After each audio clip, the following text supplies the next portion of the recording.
Hello बच्चों, good morning everyone and welcome back in my second lecture, that is second part of chapter motion. As we all know, many topics we have covered in our first part like rest and motion, types of motion, physical quantities, distance and displacement, uniform and non-uniform motion. And yes student, today we are going to study some interesting topic. Those play a very important role in our daily life. So let's see the topics names. Those we will cover today in this lecture. So move forward. First of all, matter is that what is speed?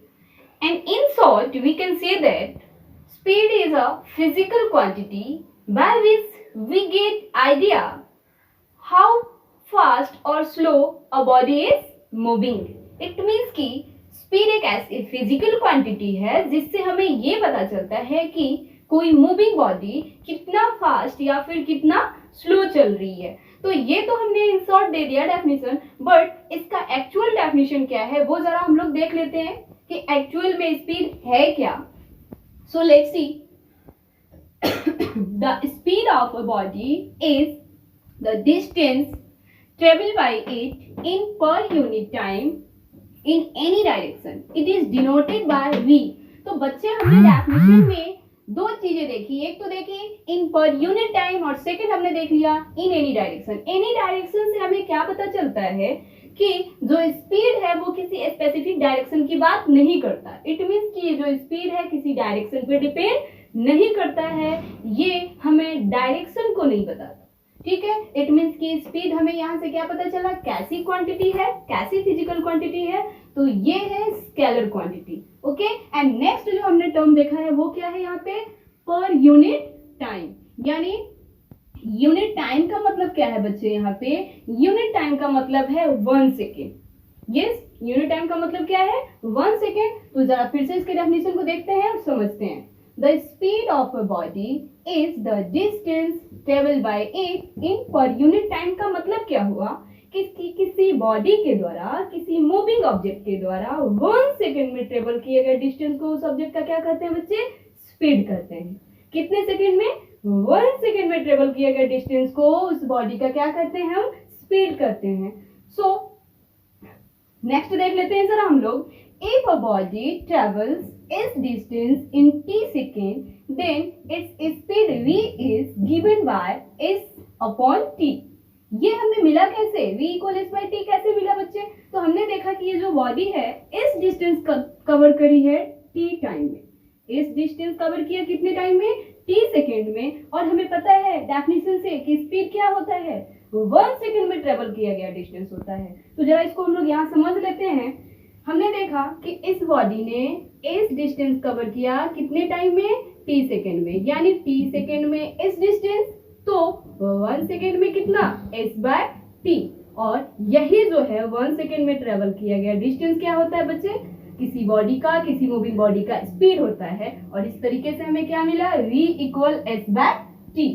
अब हम लोग यहाँ से क्या समझेंगे, इसकी unit की हम लोग किस यूनिट में इसको मेजर करते हैं, या फिर स्पीड का SI यूनिट क्या होता है. तो अगर हम इस फॉर्मूले से इसको डिराइव करना चाहें तो हम इसको इजीली डिराइव कर सकते हैं. हमें पता है डिस्टेंस को हम लोग किस में मेजर करते हैं बच्चे, मीटर में.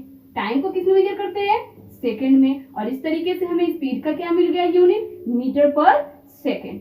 तो अभी तक हम लोगों ने स्पीड के बारे में क्या क्या जाना कि स्पीड जो है डायरेक्शन पे डिपेंड नहीं करता है, यानी स्केलर क्वांटिटी है. और इसका यूनिट क्या हुआ बच्चे, मीटर पर सेकेंड. तो इन दोनों ही चीजों को मैंने नोट्स बना के यहाँ लिख दिया है. आप इसे नोट डाउन कर लेंगे. क्या लिखा है बच्चे, it's SI unit is metre per second. SI unit क्या है, मीटर पर सेकेंड है. और अगर हम इसको बिगर यूनिट में मेजर करना चाहें तो इसका बिगर यूनिट क्या हो सकता है, kilometre per hour. Bigger unit क्या हो सकता है स्पीड का, किलोमीटर पर आवर.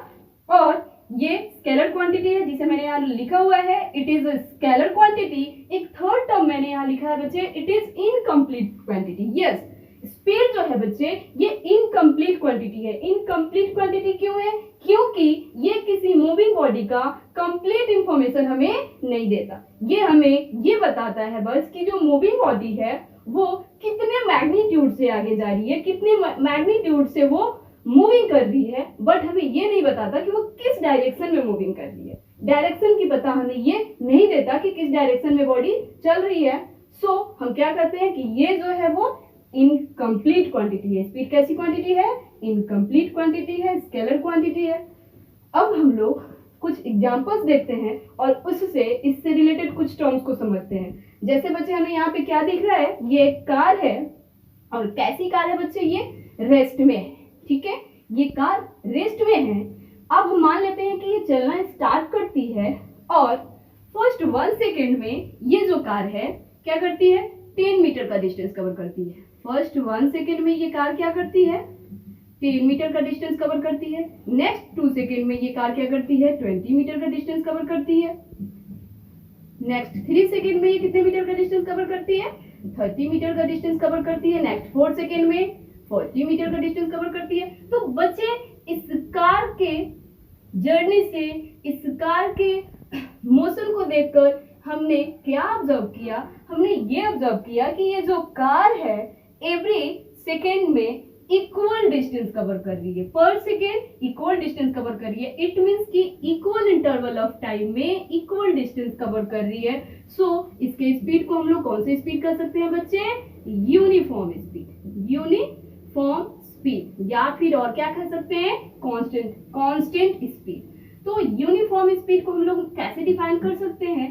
जब कोई moving body equal interval of time में इक्वल डिस्टेंस कवर करे तो उसके स्पीड को हम लोग क्या कहेंगे? Uniform speed. और उसके मोशन को क्या कहेंगे?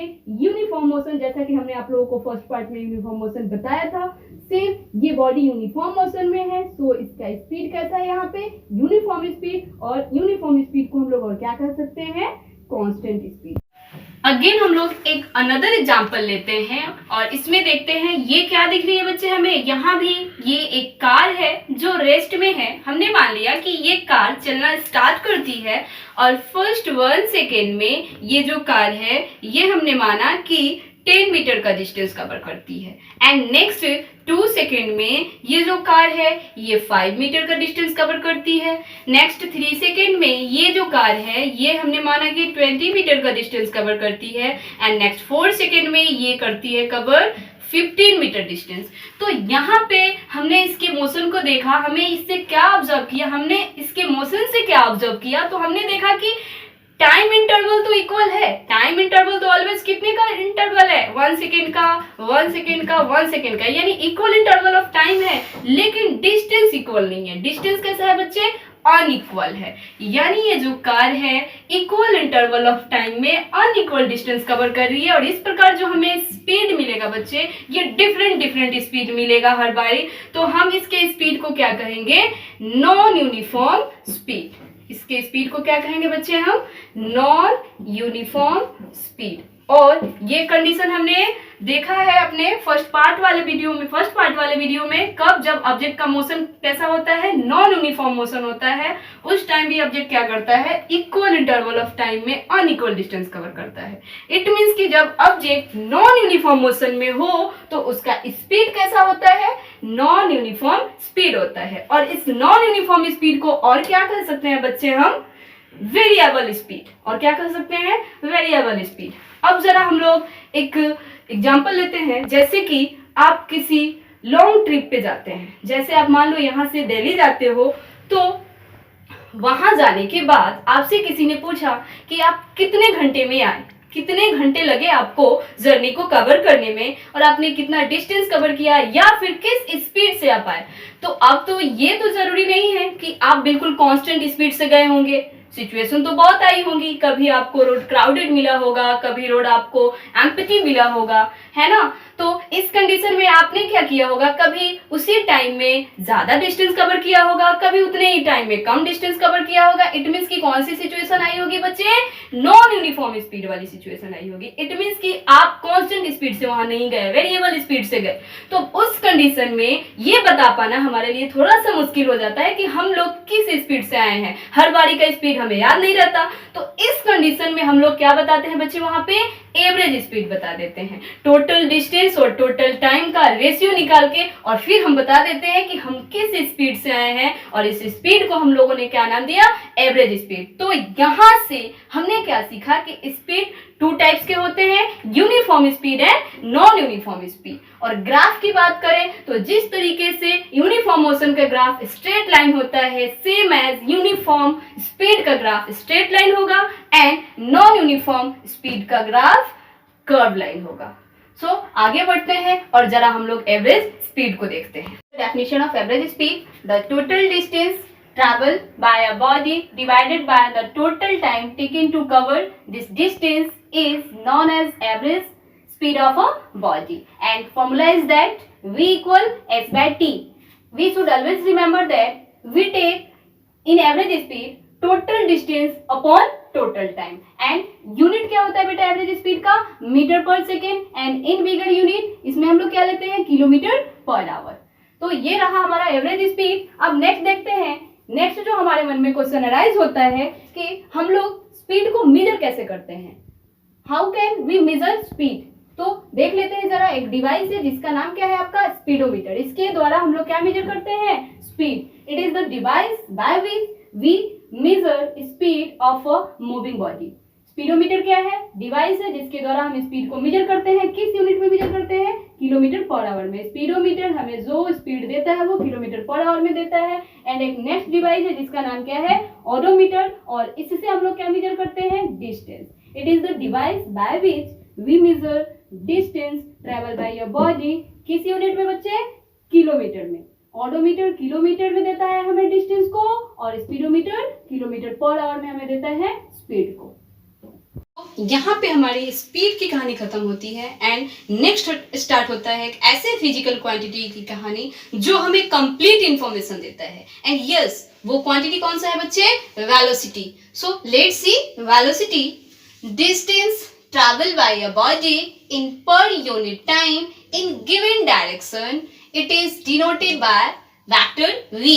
इट मीन्स कि हमने देखा वेलोसिटी का डेफिनेशन कि वेलोसिटी क्या है, तो ये भी क्या है, डिस्टेंस है किसी ऑब्जेक्ट के द्वारा यूनिट टाइम में ट्रेवल किया गया। लेकिन एक चीज यहाँ पे स्पेशल है बच्चे, यहाँ पे क्या बोला गया है, इन given direction, in specific direction, यानी एक डायरेक्शन की बात की गई है यहाँ पे। एंड इसको हम लोग डिनोट कैसे करते हैं, वेक्टर v से। तो हमें यहाँ पे ये चीज भी पता चल गया कि वेलोसिटी क्या है, एक वेक्टर क्वांटिटी है। तो एक बार अच्छे से देख रहे हैं हम लोग वेलोसिटी को। वेलोसिटी एक ऐसी क्वांटिटी है जो हमें किसी मूविंग ऑब्जेक्ट का ये बताता है कि वो जो ऑब्जेक्ट, ये जो ऑब्जेक्ट है कितने मैग्नीट्यूड से किस डायरेक्शन में जा रहा है। यानी ये जो वेलोसिटी है एक ऐसे फिजिकल क्वांटिटी है जो हमें कंप्लीट इंफॉर्मेशन देती है। मैग्नीट्यूड तो बताती है कि कितने मैग्नीट्यूड से जा रहा है, उसके साथ हमें ये डायरेक्शन भी बता देती है कि जो मूविंग ऑब्जेक्ट है वो किस डायरेक्शन में जा रहा है। ठीक है, एंड नेक्स्ट हम लोग देख लेते हैं जरा इसको। इफ अ बॉडी ट्रेवल्स इस distance in t second in given direction, then velocity vector v is given by v equal s by t। But यहाँ पे s क्या है बच्चे, s जो है डिस्टेंस है, लेकिन कैसा डिस्टेंस, s एक स्पेसिफिक डायरेक्शन में कवर किया गया डिस्टेंस है, स्पेसिफिक डायरेक्शन में कवर किया गया डिस्टेंस है। और हम लोग फर्स्ट पार्ट में पढ़ चुके हैं कि distance travel in a specific direction is known as displacement. So यहाँ से हमें वेलोसिटी का एक और फॉर्मूला क्या मिल गया, velocity equal displacement bye T, displacement by time. ठीक है, और इसके अगर यूनिट को देखें तो डिस्प्लेसमेंट का यूनिट क्या होता है, मीटर, एंड टाइम का यूनिट क्या होता है, सेकेंड। सो वेलोसिटी का यूनिट क्या हुआ बच्चे, मीटर पर सेकेंड।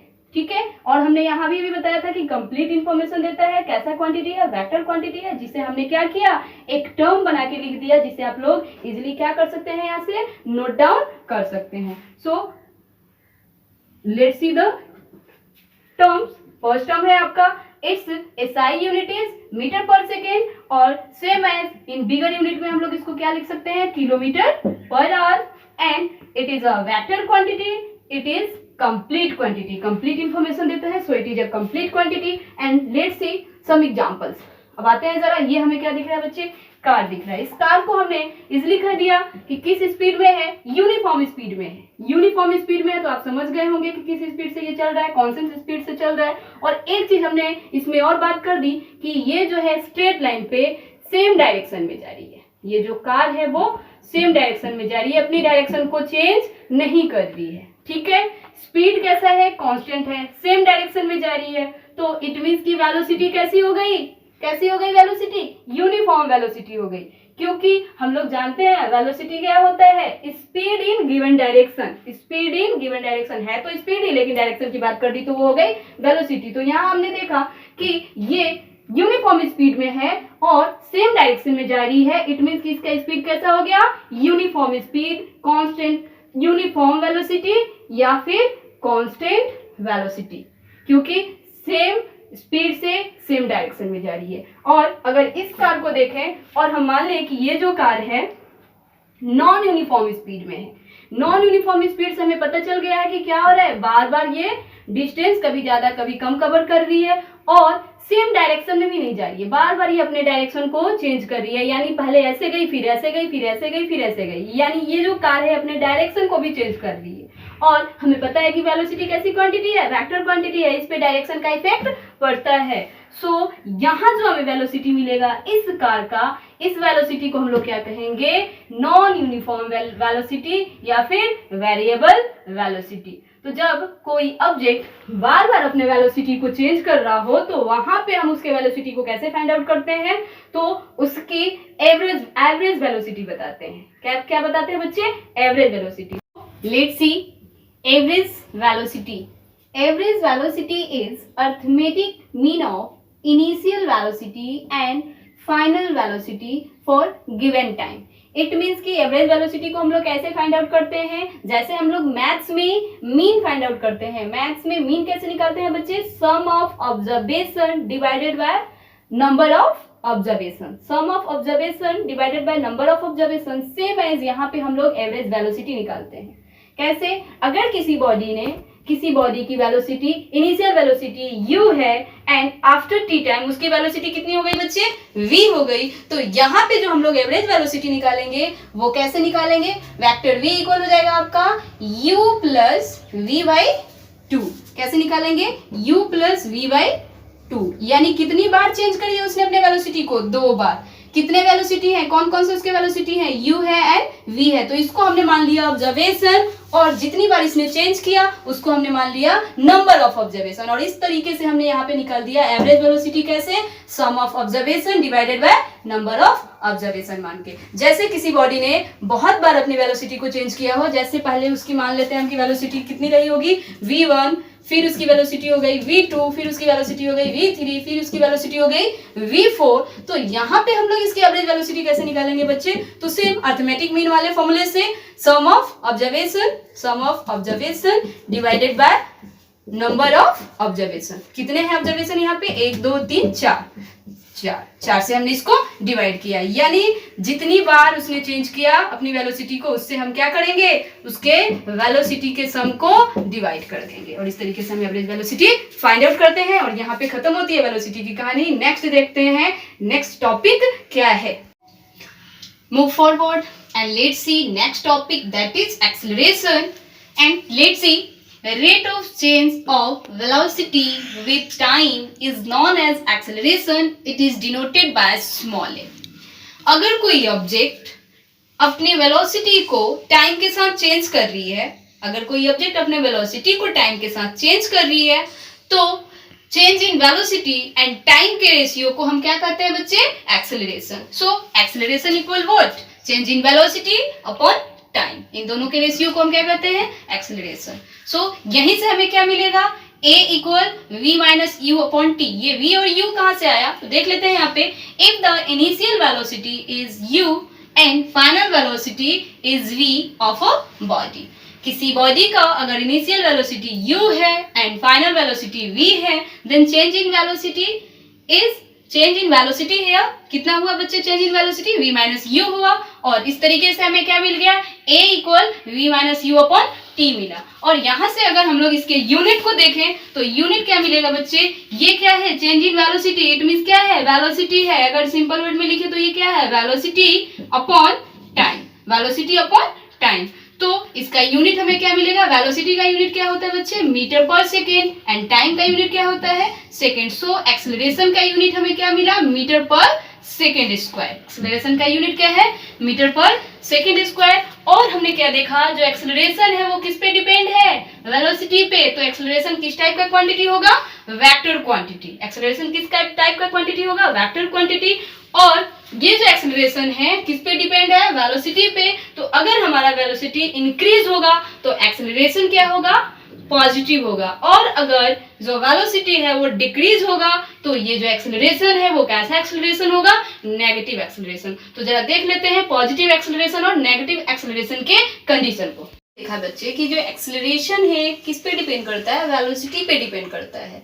तो अगर वेलोसिटी इंक्रीज होगा तो हमारा जो एक्सेलरेशन है वो पॉजिटिव होगा, और अगर वेलोसिटी डिक्रीज होगा तो जो एक्सेलरेशन है वो नेगेटिव होगा, जिसे मैंने ये लिखा हुआ है, if velocity increases with time then acceleration will be positive, and if velocity decreases with time then acceleration will be negative, and negative acceleration is also called retardation और deceleration। तो जरा इसको हम लोग एग्जांपल से समझते हैं, नेगेटिव एक्सेलरेशन को और पॉजिटिव एक्सेलरेशन को। सपोज एक कार है जो क्या करती है, पहले रेस्ट पे है, यानी इसकी जो इनिशियल वेलोसिटी है कितना है बच्चे, 0 है। लेकिन आफ्टर 5 सेकेंड ये जो कार है ये कहाँ चली जाती है, कितना डिस्टेंस कवर कर, यानी इसकी वेलोसिटी क्या हो जाती है, ये हो जाती है आपका, हमने माना 10 मीटर पर सेकेंड। पहले जो इनिशियल वेलोसिटी था उसका 0 था क्योंकि वो रेस्ट में थी, लेकिन 5 सेकेंड के बाद इसकी जो वेलोसिटी हो गई 10 मीटर पर सेकेंड हो गई। तो यहाँ पे जो हमारा एक्सेलरेशन होगा बच्चे वो क्या होगा, a इक्वल हमें पता है change in velocity, change in velocity यानी v माइनस u, और अपॉन में क्या होता है बच्चे, टाइम। v कितना है हमारा 10, u कितना है 0, टाइम कितना है 5, यानी 10 अपॉन 5, यानी कितने मीटर पर सेकेंड स्क्वायर से एक्सेलरेट हो रही है body, 2 metre per second square से। तो यहाँ जो हमारा एक्सेलरेशन आया कैसा आया, पॉजिटिव आया। क्यों पॉजिटिव आया, क्योंकि जो वेलोसिटी है वो टाइम के साथ इंक्रीज हुआ है, यहाँ पे वेलोसिटी टाइम के साथ इंक्रीज हुआ है। सो क्या आया हमारा एक्सेलरेशन, पॉजिटिव। अगर यहीं पे हम लोग मान ले कि जो ये बॉडी है, इनिशियल जो ये कार है इसकी इनिशियल वेलोसिटी जो है वो 10 metre per second square, 10 metre per second है, यानी जो ये कार है 10 मीटर पर सेकेंड से चल रही है, इनिशियल वेलोसिटी इसकी इतनी है। आफ्टर 5 सेकेंड ये क्या हो गई कि स्टॉप कर गई, यानी इसकी जो वेलोसिटी है वो क्या हो गई बच्चे, 0 हो गई। तो यहाँ पे जो हमें एक्सेलरेशन मिलेगा वो कैसा मिलेगा, देख लेते हैं जरा, v minus you upon T.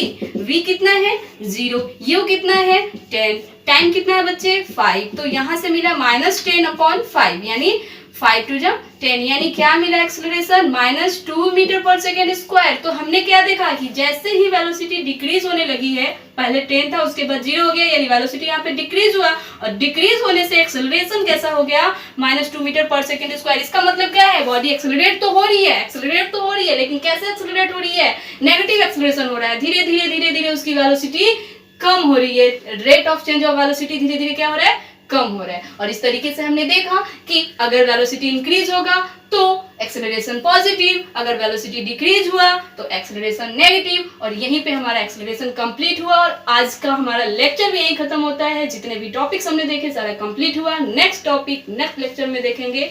Thank you.